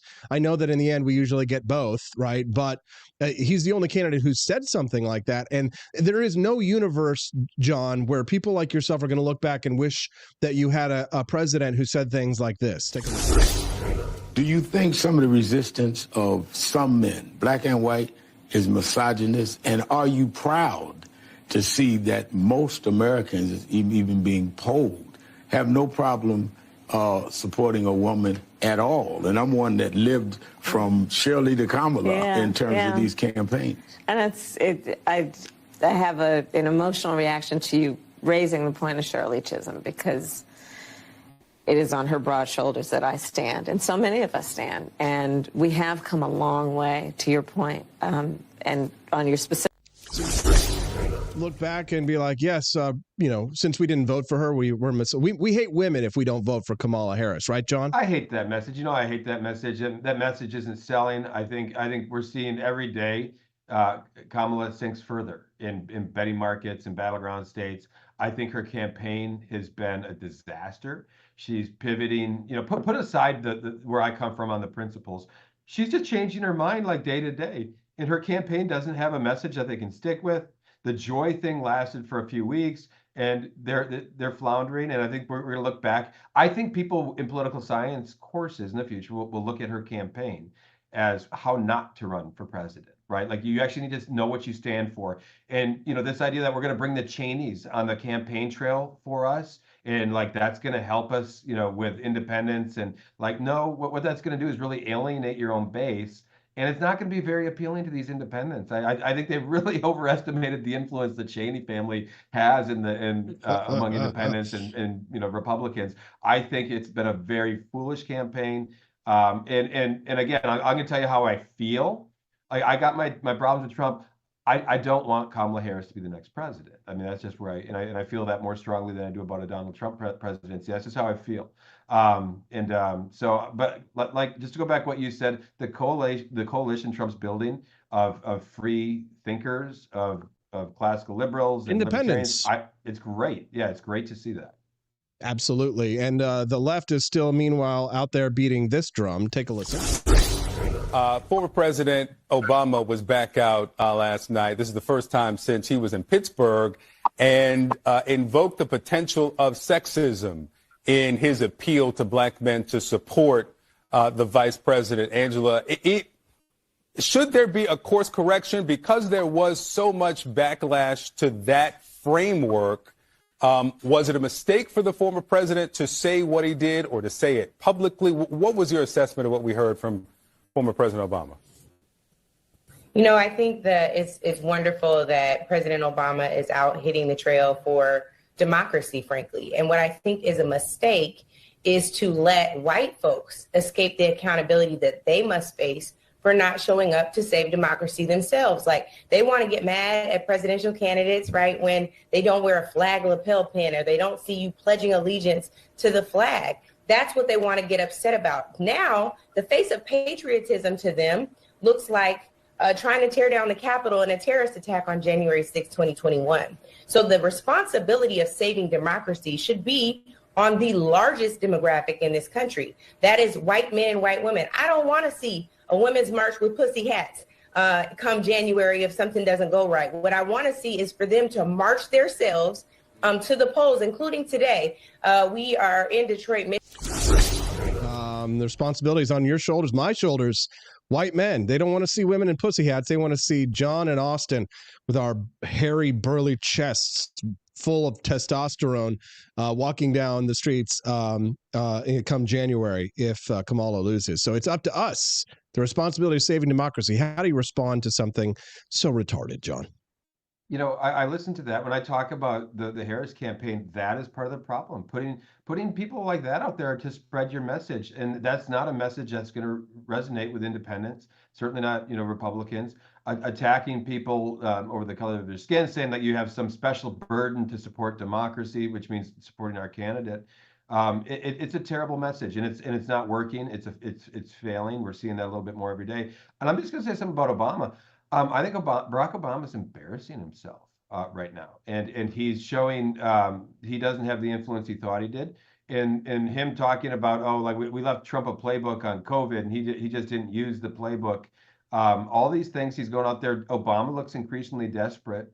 But what's disappointing is there's been a long tradition in American politics, presidential politics, and presidents don't get so political, right? That they kind of retire, they keep their mouths shut. They do the photo op once in a while, maybe do like a little something here and there. But Barack Obama can't let go. We're seeing this. He wants a fourth term, and it's just disappointing to see him this involved. And Americans should be look at that, and they should say, no, we don't want that. We don't want presidents either. And I say that Trump is going to be the same thing. Trump, I think, is going to be that president that doesn't quietly retire. And I think Americans deserve that. It was a good thing when presidents rode off into the sunset, wrote a memoir, stayed out of the spotlight, and handed off, power to their successor. We need to get that back, but I think that era of politics is over. Well, what about Jimmy Carter? I mean, think about all of the people that he influenced by not dying so he could vote for Kamala Harris in Georgia. They wheeled out his cadaver-like body and somehow managed to vote for him. I mean, if that isn't the modern Democratic Party these days, dead but voting. That actually sounds like a great title for a movie. Yeah, I sounded off on that on Twitter. I saw that and I said, this is gross. Like if I'm Carter's son or grandson or great-grandson, this is not what we do to our loved ones. Like this isn't like there's no dignity in this, wheeling, an elderly dying man out for a vote. It was very sad to see something like that. And it is this era of politics where politics matters more than human dignity, more than like just the way we carry ourselves as individuals. I think Jimmy Carter would be appalled that they were dragging him out like that. I don't think that's good. But it does show we live in this era where politics seems to supersede everything. It's not good. John Miltimore joining us live for Mondays with Miltimore. And Mondays with Miltimore, this is the day that we hang out with John. He works at the American Institute for Economic Research. He's from Minnesota, and his governor is the infamous Tim Walz. There's a lot of discussion about, they're talking about white men who need to get out there and save democracy, and then the kind of the caricatures of white dudes for Donald Trump. Did you see the commercial of the gay guys that they trotted out to be like the masculine men to try and get white dudes for Trump? I mean, I did see that. Yeah. What's funny is it's such a different mentality for guys like us. And it just goes to show that the left is so obsessed with race, John, that they don't understand that, like, I don't see, if I see a white guy doing something, I'm not automatically like, oh, white people do this, right? But there's something that has poisoned the well here with culture in America, where apparently women and blacks and Asians and everyone who's not white, they need to see other people who are their race doing something, taking a role in a Hollywood film, voting for a particular candidate. It's kind of condescending in a way, like what Obama is doing, right? But for us white dudes, for Harris, have you ever met in your life a white man, even the most beta male cuck soy boy, who is like, oh, a white guy is doing it, therefore I must as well? We don't think like that. I mean, this is really what the science of intersectionality. I say science, it's really not, but it's to look at everybody through this group lens and look at the groups that have power, look at that those who don't have power, and try to fix society, by saying the groups that are marginalized need to have more, and those who are the power groups. This is something that's been baking in universities for 20, 30, 40 years. It's interesting. I talked to an economist over the weekend when I was up in Great Barrington, and we talked about an article that I wrote a few years ago, but it was a New York Times piece from the 1980s. It was right when the Soviet Union was collapsing, the Berlin Wall was coming down, and the New York Times was talking to all these Marxist professors in universities, and they're like, how do you feel? Marxism's dying, and they're like, they weren't that sad. They're like, look, okay, we lost there, but you got to see what we're doing in universities. We have all this stuff on race. We have all this stuff on gender, sex, and they were very excited. And it shows what we're doing in universities, today is going to be the philosophy of people, the ideas of people 10 years from now, 20 years from now, 30 years from now. And all of them are right. Like, they were right to be excited because their ideas, even though they were at the time, the Soviet Union was collapsing, as an economic theory, Marxism it was evolving into this more sinister form, into what we're talking about on all of this intersectionality and critical race theory and everything else. And we're living in that world today. We need to recognize just how toxic it is. But people don't even realize that they're embracing these deeply Marxist ideas. They're looking at it as a new morality, as a good thing. Like, I just support diversity and you hate diversity and things like this. We need to understand these ideas, they're pernicious. And when you start to see people not as individuals, but as their group, and like that's not healthy. That's not progress. No, it's not, John, and we completely agree with you. It's a fascinating conversation. I'm speaking to John Miltimore. He is at the American Institute for Economic Research, and we're thankful to have him here. We call it Mondays with Miltimore. If it weren't for the Bitcoin boys over the moon on X.com, we would be number one. We were for a little while number one on X this morning. Nevertheless, the audience is huge. 2,200 live viewers watching us over at X.com. Thank you, Elon. We're very grateful for the opportunity to have such a nice audience. And over at Rumble.com, a couple hundred people watching us. But you, my real MVPs over there, because I know my Rumblers are the hardcore of hardcores. We'd love to have a few of the people over on X join us at rumble.com/AP4Liberty, rumble.com/AP4Liberty, so that you can interact with our audience and get on the live chat, because right now the chat does not appear for people who are commenting over on X. There's just no way to participate the same way that you can as our Rumblers at rumble.com/AP4Liberty. Every Monday, John Miltimore joins us to talk about economic topics, political topics, and before we let him go, I've got one last topic that I want to get his take on. I'm dying to hear his take on this. I'll tell you what, it's a great franchise, it's a great company, and they've been very, very nice. And if you look at really what's happening, look at the crowd over there. Look how happy everybody is. They're happy because they want hope. They need hope. And that's what we're doing. That's what we're going to give much more than hope. What does working the fryer tell you about the people of Pennsylvania? Make it fact. Mr. President, you actually have worked at McDonald's now versus... Now I have worked at McDonald's. I've now worked for 15 minutes more than Kamala. Are you going to put this on your resume? 15 minutes more than Kamala. John, your reaction to the McDonald's fry stunt? No, it was brilliant. And I think Megan McArdle said it. Like, everybody was kind of chiming in on this. And Megan said something. She said, I think we've hit a point now where every president or everybody that's trying to be president is going to have their 15 minutes in the apron, right? And I think if you look, like the left is so angry over this. I think they're really mad because they didn't do it. That they didn't think of it, right? Yes. Like, they're like, why didn't we think of that? This is such good optics. But this allegation about Harris is interesting too. That whether or not she actually worked there. And I know if she worked there or not. I don't know. But the New York Times ran this piece that they're accusing Trump of lying. And I look back at my own high school jobs. Guess what? People would, if I was running for president, people would say I worked with that guy. And they'd be doing interviews. And I could tell you, I worked with Brian, with Pat. I could tell you, the names of all these people I worked with, and be like, of course I worked there, and you can go verify that. That's not happening, and I do find that odd.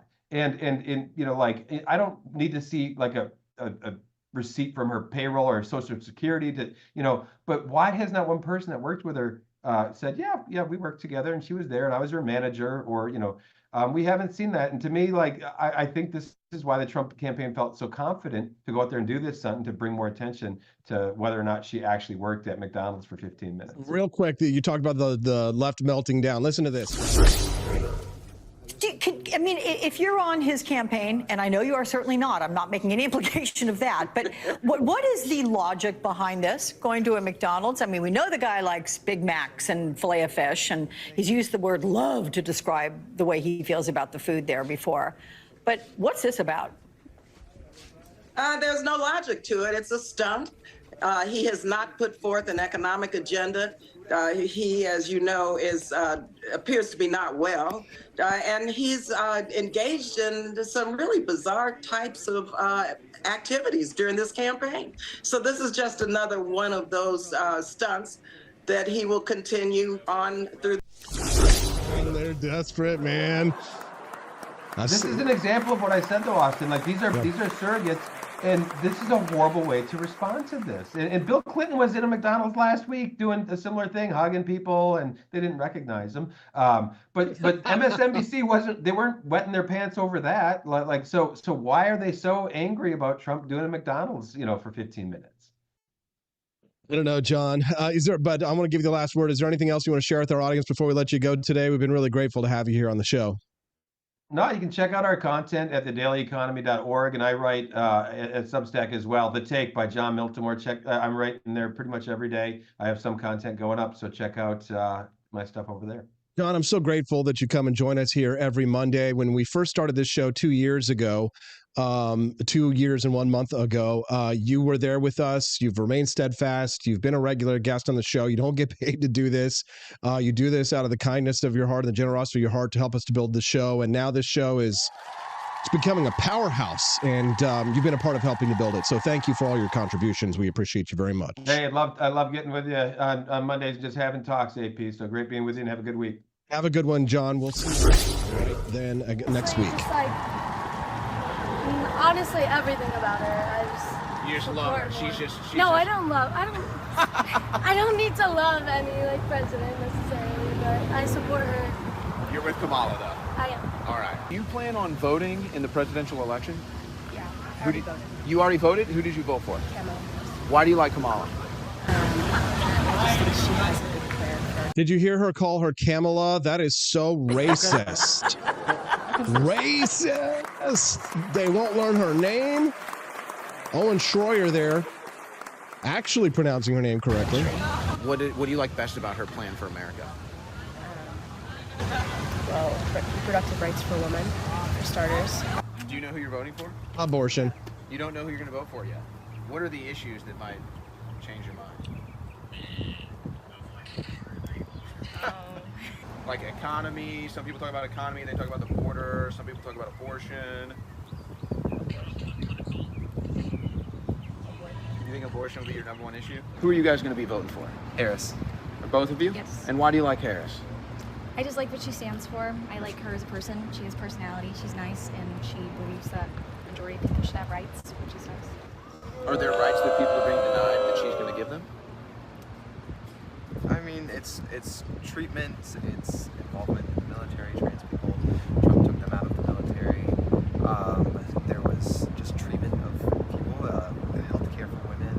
Are you going to be voting in the presidential election? Yes, I am. Who are you going to be voting for? Where's this going to be posted? On my channel. I host a political talk show. I'll probably be voting for Kamala. Kamala? And what do you like about Kamala? I just feel like she's overall a lot more respectful of different groups within America. And I'm on a Zoom for my class right now, so I'm a little distracted. Okay. Who do you plan on voting for? Kamala Harris. What about you? Sure. Not sure, still undecided? Still undecided. And why do you like Kamala? My family's just Democratic, and I'm from the North, so. Okay. I'm from the North? What is this, 1860? Ooh, banana, ooh, banana. Welcome to the Wake Up America show. I'm your host, Austin Peterson, and I'm too sexy for this camera, so I'll go to that camera. And if I'm too sexy for this camera, I'll go to that camera. If I'm too sexy for that camera, I'll go to that camera. And on the catwalk, yes, I shake my little booty on the catwalk. Thank you, Quest, for your donation. We are at $23 raised towards the $60 bonus content. I'm a little nervous, guys. I think we're not going to get there. Is today going to be the first day that I Epic fail. Is today the day we won't unlock the bonus content? Help us to unlock the bonus content today. Support the For Liberty Network.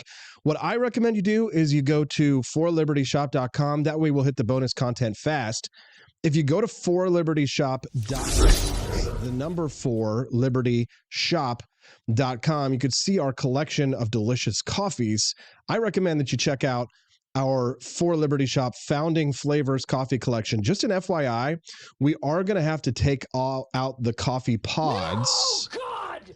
Yes, Franklin's Electric Elixir coffee pods. They just didn't sell well enough, and it's too expensive to keep them in the store. So if you had thought, oh, I wanted to try Founding Flavors coffee pods, those are going to be gone in a few days. So if you wanted to try Franklin's Electric Elixir and pods, head over to forlibertyshop.com because we're only going to hold these for a few more days. Sales just weren't good enough for us to justify the cost of providing the pods. So there you go. Head on over to forlibertyshop.com. But yeah, if you don't want the pods, which obviously not a lot of people want the pods, but then I recommend that you get yourself a big old beautiful box of our delicious Founding Flavors coffee. Thank you, Nelson, for blessing me. Can you bless me with something? Oh, gosh. Money-wise. Please. Can you suck it? What? There you go. My favorite out of the Founding Flavors collection is Thomas's Painkiller Coffee, but the Madisonian Morning also quite delicious. Highly recommend that you try all of our Founding Flavors coffee, and we also have, for people who requested it, the ceramic mugs that go along with it. You can get a Thomas Paine mug, George Washington stained glass, Betsy Ross, Benjamin Franklin, and for those, if you are a K-Cup user, we do have the filters you can get over there at forlibertyshop.com. Barney Styles, you're the only one who bought a box of Founding Flavors coffee, so you can get it at forlibertyshop.com. Remember that the price does include the shipping, and if you compare us to other premium coffee brands, then we are actually a little cheaper than other premium coffee brands. But we're not the cheapest on the market, and we don't aim to be. If it's too expensive for you, then you're not our customer, and we have to sell expensive products to rich people because that's the only way we can get rich, so that we can sell cheap products to lots of people, to lots of poor people. That's the economics of a business. But we also have more than just coffee. Excellent Culturama collection. You can buy a hoodie. We can also get you some amazing daily moisturizer from Daniela's Culturama Moisturizer Galactic Glow, which I think is quite lovely. Head to forlibertyshop.com and make Halloween great again. A few more days left to go. Looks like somebody decided to head over to forlibertyshop.com. Thank you, Sai. Thank you, Sai. As they say in Wolves of Kala. The lovely Joni got herself a dark MAGA hat. There you go. Which means that we're like $4 away from the bonus content. Nice. $4. Make me holla. We got 20 minutes to go. I think we'll hit that bonus content today. And we hope that we can need 1 billion served. Make $1 billion. Entropy Nomad purchased a Culturama mug this weekend. Thank you very much. That part of that goes to Daniela Pensack. So when you're buying from the Culturama collections or any of the collections that we have on the shop, like Liberty Tonight, that money goes to forlibertyshop.com. Joni, just an FYI, the dark MAGA hat that you bought, that was from the Walton and Johnson collection. You may want to switch that one for the regular dark MAGA hat because a portion of the proceeds of that go to our Texas radio station. So if you want that dark MAGA hat, but you want it to go for AP for Liberty shop, then I would just cancel that order and then get the new one. We can do that for you, no problem. And Angelo can work that out for you. I'll have him reach out to you so you can get the regular For Liberty shop one, not the Walton and Johnson. Walton and Johnson is a radio station in Texas. And they hired us to do their merchandise, to run their merchandise shop. So we have things that are like specifically branded for the Walton and Johnson collection. Thank you, Sina Jonah. Thank you, Franken Beans. Yes, network is going great. We appreciate you guys. Got us over the top there.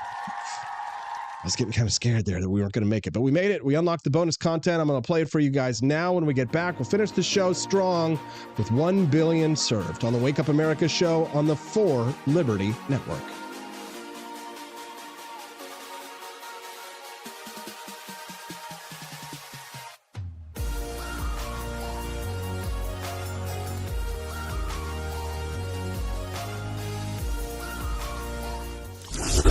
Wake Up America show's bonus content.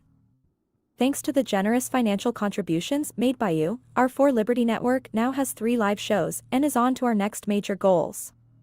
Today's mini documentary looks at archaic federal law that keep Alaskans from using abundant natural gas reserves. Alaska is rich in natural resources, with vast reserves of oil, natural gas, and petroleum. Paradoxically, the state is facing an impending natural gas shortage. Half of Alaska's electricity production depends on natural gas, yet transporting it to populated areas remains a significant challenge. Most of Alaska's natural gas reserves are located far from its population centers. Currently, there are no pipelines to transport the gas, and building them seems unlikely. This leaves shipping as the primary option. However, a federal law complicates this by requiring U.S.-flagged ships for transportation. Alaska's energy potential is staggering. With the 4th largest crude oil reserves and 3rd largest natural gas reserves in the U.S., the state is a powerhouse. Despite this, a local natural gas access issue threatens power and heating for many Alaskans. Alaska's natural gas supply primarily comes from the Cook Inlet, not the vast North Slope reserves. Few companies are interested in drilling new wells there, with most leases held by Hillcorp, a company specializing in aging wells. The Cook Inlet wells are decades old, leading to declining production forecasts. While Hillcorp's output is currently substantial, it's expected to have by 2029. Tapping into the North Slope's reserves seems logical but presents logistical challenges. In 2020, a pipeline project was approved to transfer gas from the North Slope to more populated areas for local use and export. However, its completion is uncertain due to the immense scale and lack of investment. With pipelines years away, shipping natural gas by sea is the next solution. But the Merchant Marine Act of 1920 hinders this, mandating U.S.-flagged ships for domestic transport, a fleet that doesn't exist for LNG. This century-old law, known as the Jones Act, was designed to support the U.S. shipping industry. Unfortunately, it now poses a barrier to efficiently moving Alaska's natural gas within the state. The last U.S.-built LNG carriers appeared before 1980, with none currently registered under the U.S. flag. Costs for building such ships domestically are prohibitively high compared to international alternatives. While exceptions were made for Puerto Rico by routing gas through Mexico, Alaska lacks such options. Violating the Jones Act can lead to hefty penalties, as seen with a $10 million fine levied in 2017. Foreign ships can load LNG from Alaska and avoid U.S. ports, circumventing the law's restrictions. This doesn't help Alaskans who need internal distribution, exacerbating high local prices and potential shortages. Calls for reform are growing. Analysts suggest repealing the Jones Act or granting exemptions to places like Alaska, which suffer the most from its constraints. Such changes could alleviate market distortions and cost burdens. Without these reforms, Alaskans might face a shortage of natural gas despite their abundant reserves. The Jones Act, intended to protect U.S. interests, could instead precipitate an energy crisis within the state. Alaska's predicament highlights the mismatch between resource availability and accessibility. Unless legal relief is granted, the state may continue exporting resources while locals struggle with shortages. The issue reflects broader debates about federal laws and their unintended consequences. Adapting regulations to meet contemporary needs could prevent crises and support economic well-being in isolated regions. Ultimately, the question remains whether lawmakers will act to relieve Alaska's burden. Addressing the Jones Act's restrictions could ensure that Alaskans benefit from their rich natural resources.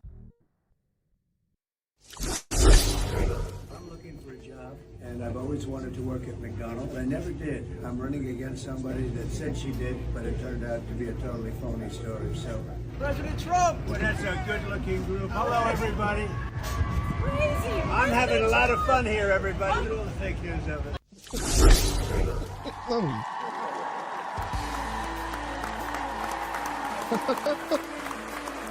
Good morning. I'm happy. If you're happy and you know it, clap your hands. Welcome to the Wake Up America show. It's time to rise and freedom. I'm your host, Austin Peterson. Camera 1, camera 2. Camera 1, camera 2. Camera 1, camera 2. Camera 3. It's getting wild over here. Thanks so much for tuning in to the Wake Up America show. Hope you appreciated the bonus content that people have unlocked this morning. People like Quest, people like Joni, people like Sign of Jonah, Frank and Bean 1776, and maybe a few others. I hope I'm not missing them. Actually, I can see who did it. Let me look real quick. Live chat, donations, Joni, Blue Trike, Nelson 65, Sign of Jonah, Frank and Beans. You guys did it. Thank you so much. I'm so excited for the future, guys. I've got so many incredible plans.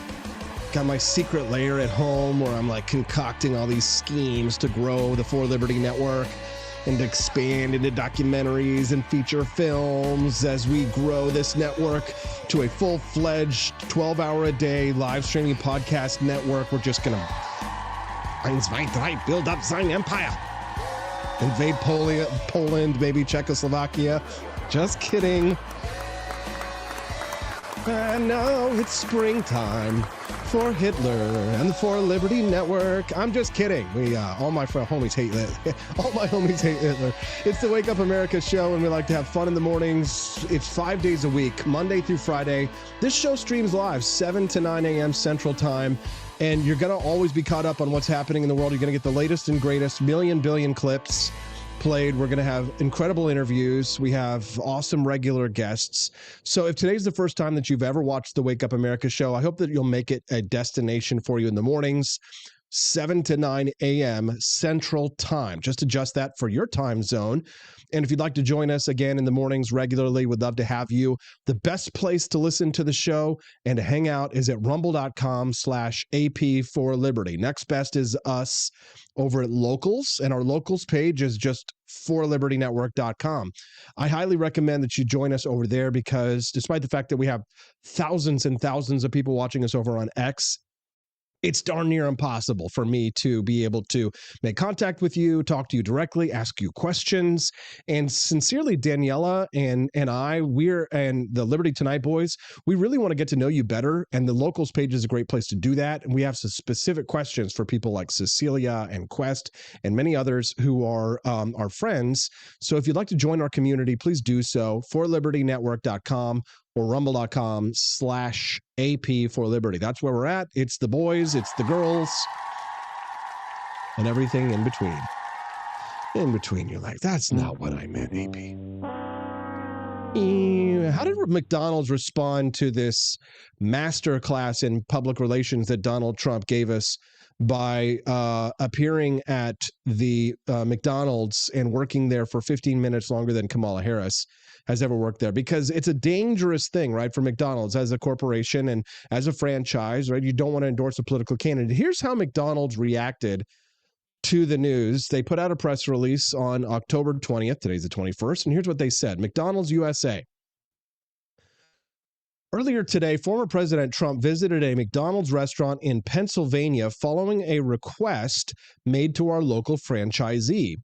As we've seen, our brand has been a fixture of conversation this election cycle. While we've not sought this, it's a testament to how much McDonald's resonates with so many Americans. McDonald's does not endorse candidates for elected office, and that remains true in this race for the next president. We are not red or blue. We are golden. Come on. Funny. Though we are not a political brand, we've been proud to hear former President Trump's love for McDonald's and Vice President Harris's fond memories working under the arches While we and our franchisees don't have records for all positions dating back to the early 80s, what makes 1 in 8 so powerful, meaning 1 in 8 people have worked at a McDonald's, is the shared experience that so many Americans have had. When owner-operator Derek Giacomantonio I was very careful with that. I thought that was pretty good. Giacomantonio was approached by local law enforcement regarding former President Trump's desire to visit a Pennsylvania restaurant. He was proud to highlight how he and his team serve their local community and make delicious food like our world-famous French fries. They were better when they had beef tallow. If Donald Trump really wanted to win the election, he would say that as president, he is making the McDonald's French fries great again, and they're no longer cooking them in the seed oils, boo, but in beef tallow.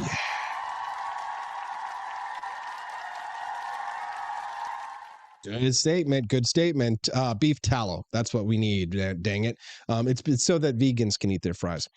It's with that same approach that franchisees have invited Vice President Harris and Governor Walz to their restaurants in order to share how McDonald's provides meaningful pathways to economic opportunity and feeds and fosters local communities. Such a good statement, McDonald's. As this election season nears its completion, the resources we shared in recent months will be especially important for franchisees and restaurants and teams and suppliers. Please continue to reference the election toolkits previously shared, meaning keep your damn mouth shut about politics. For company employees, be on the lookout for a reminder of the resources available to continue to support you. The strength of our brand comes down to our people. McDonald's resonance and relevance is stronger than ever.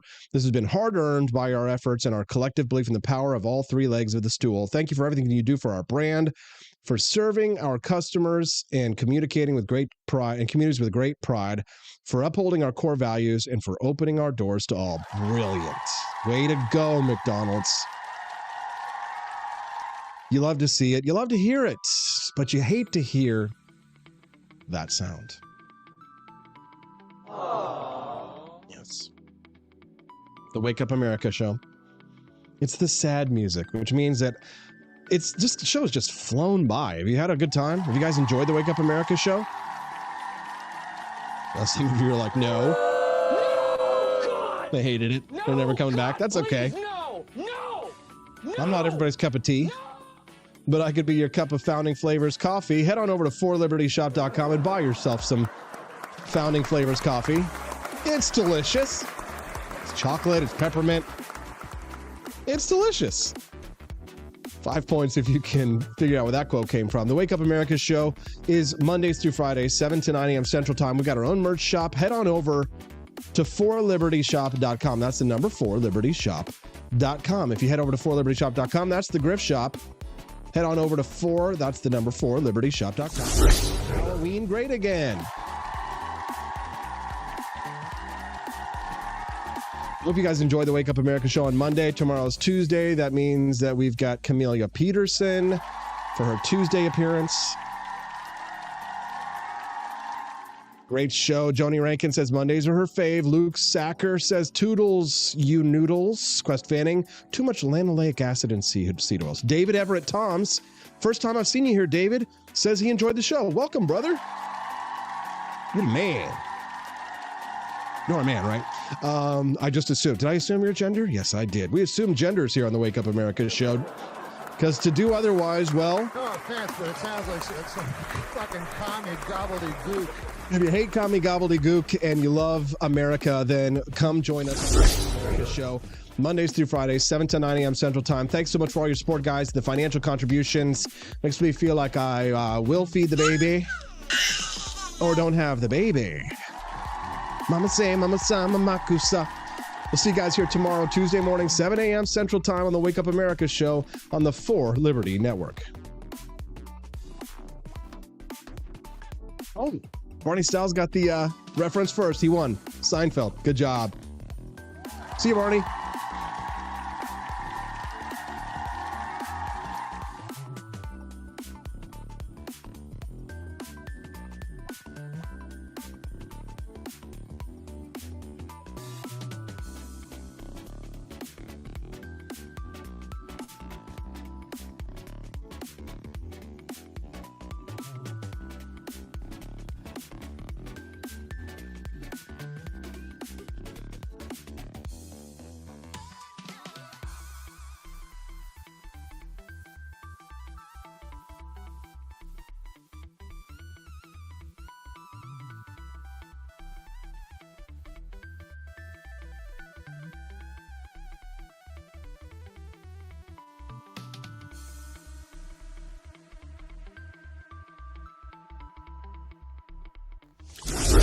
Wake Up America show's bonus content. Thanks to the generous financial contributions made by you, our 4 Liberty Network now has 3 live shows and is on to our next major goals. Today's mini documentary looks at archaic federal law that keep Alaskans from using abundant natural gas reserves. Alaska is rich in natural resources, with vast reserves of oil, natural gas, and petroleum. Paradoxically, the state is facing an impending natural gas shortage.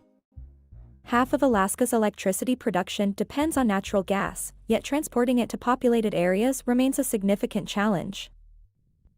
Most of Alaska's natural gas reserves are located far from its population centers. Currently, there are no pipelines to transport the gas, and building them seems unlikely. This leaves shipping as the primary option. However, a federal law complicates this by requiring U.S.-flagged ships for transportation. Alaska's energy potential is staggering. With the 4th largest crude oil reserves and 3rd largest natural gas reserves in the U.S., the state is a powerhouse. Despite this, a local natural gas access issue threatens power and heating for many Alaskans. Alaska's natural gas supply primarily comes from the Cook Inlet, not the vast North Slope reserves.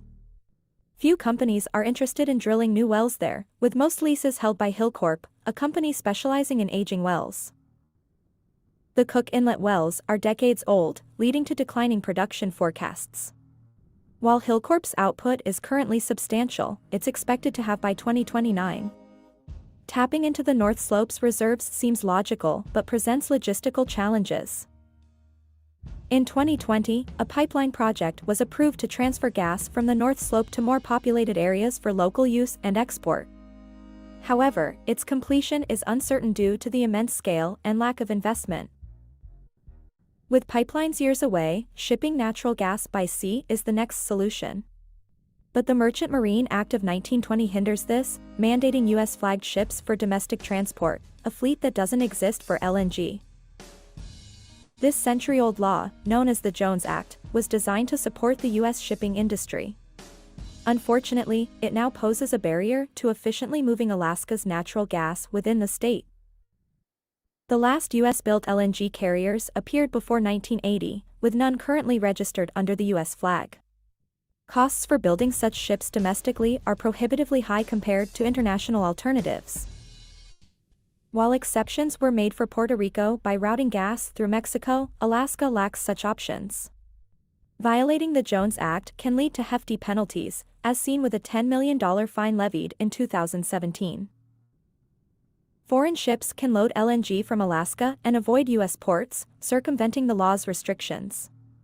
This doesn't help Alaskans who need internal distribution, exacerbating high local prices and potential shortages. Calls for reform are growing. Analysts suggest repealing the Jones Act or granting exemptions to places like Alaska, which suffer the most from its constraints. Such changes could alleviate market distortions and cost burdens. Without these reforms, Alaskans might face a shortage of natural gas despite their abundant reserves. The Jones Act, intended to protect U.S. interests, could instead precipitate an energy crisis within the state. Alaska's predicament highlights the mismatch between resource availability and accessibility. Unless legal relief is granted, the state may continue exporting resources while locals struggle with shortages. The issue reflects broader debates about federal laws and their unintended consequences. Adapting regulations to meet contemporary needs could prevent crises and support economic well-being in isolated regions. Ultimately, the question remains whether lawmakers will act to relieve Alaska's burden. Addressing the Jones Act's restrictions could ensure that Alaskans benefit from their rich natural resources. We started this journey together, bringing you the Wake Up America show every morning. I couldn't have done it without my incredible wife, Steffi, who's always by my side, and now our beautiful baby, Hazel, who's already getting used to studio life, waiting patiently during Freedom Family Fridays. What truly makes this show special is you. Your donations, your purchases from forlibertyshop.com. You're not just supporters, you're family. Together we've built something amazing, and we're just getting started. Thank you for being a part of our family. Here's to many more years of Wake Up America. I'm Donald Trump, and I approve this message. Believe me, Austin Peterson is the best. He's got the greatest Wake Up America show I've ever seen. Whenever I tune in the mornings and watch the live stream, let me tell you, he has got the absolute best content. I love his guests. It's just a total blast to watch, and I highly endorse and recommend the Wake Up America show. It's terrific, believe me. Is the outdoor of your home about as exciting as a library? Then spice it up and unbore your space with our custom metal signs. Crafted with love and a bit of libertarian magic, you can customize your own metal sign at ap4libertyshop.com. So head to ap4libertyshop.com, customize your own metal sign today.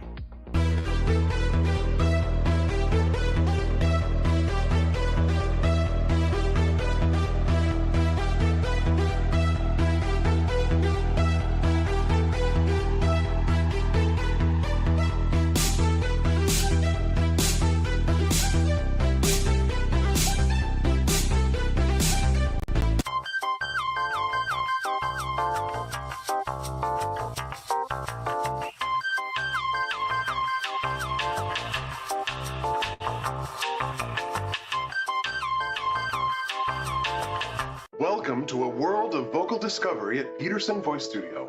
I'm Justin Peterson, here to guide your musical journey. Envision a place where your voice reaches new heights, where every note tells a story. We embrace all singers, from the enthusiastic shower vocalists to aspiring stars, ensuring each voice finds its unique rhythm and tone. Are you ready to elevate your voice? Visit PetersonVoiceStudio.com and sign up for remote lessons tailored just for you. Let's begin this melodious journey together.